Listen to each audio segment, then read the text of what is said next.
Can Manchester United or Tottenham win the Europa League? Let's take a look at their fixtures and who else is in the competition this year, starting with Manchester United.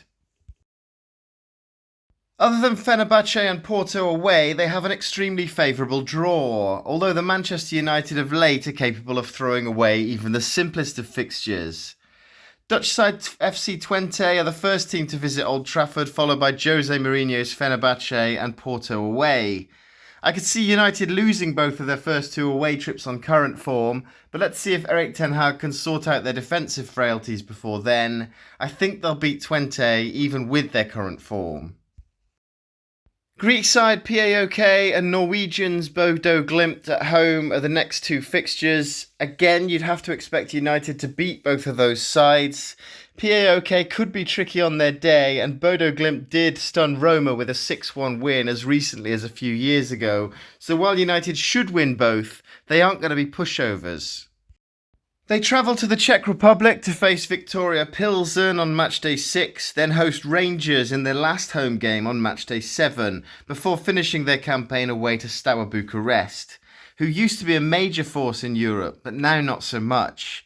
I think United win all three of those matches fairly comfortably, so assuming they lose their first two away games, that would give them 18 points, which I think would see them safely through into the knockout rounds without needing the playoffs.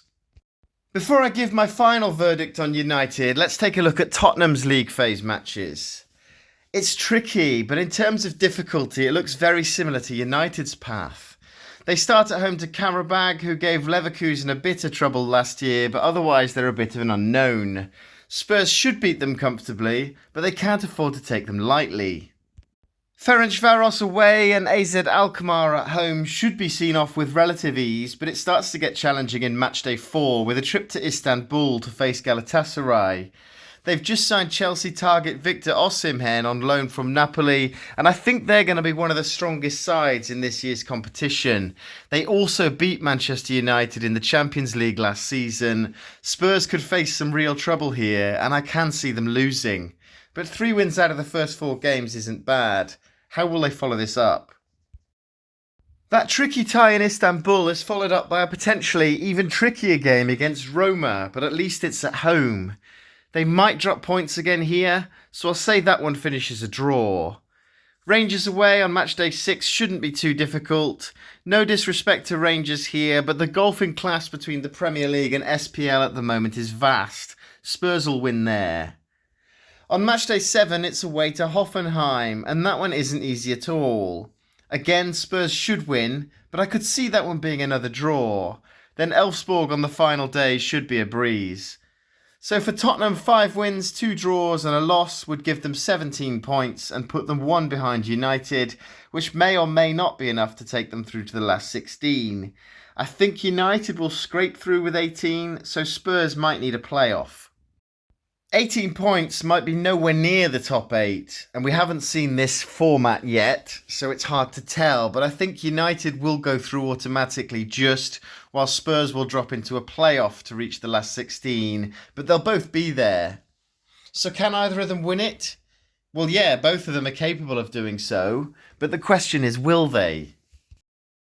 I think finishing in the top 4 in the Premier League will be a priority for both clubs, and as a result, I don't think either of them will go all the way. Roma, Porto, Lazio, Galatasaray and Fenerbahce will all be strong, and I can see either one of Roma or Galatasaray winning it. I'm going to say United reach the quarterfinals and Spurs go one better, but neither of them will be in the final at the end of May. What do you think, though? Can United or Spurs go all the way in the Europa League? Let me know in the comments. And if not, who's going to take home that trophy? Will it be one of my top picks, Roma or Galatasaray? Please also consider subscribing to my channel. I'm so close to 2,000 subscribers now, so I'd really appreciate you helping to get me there.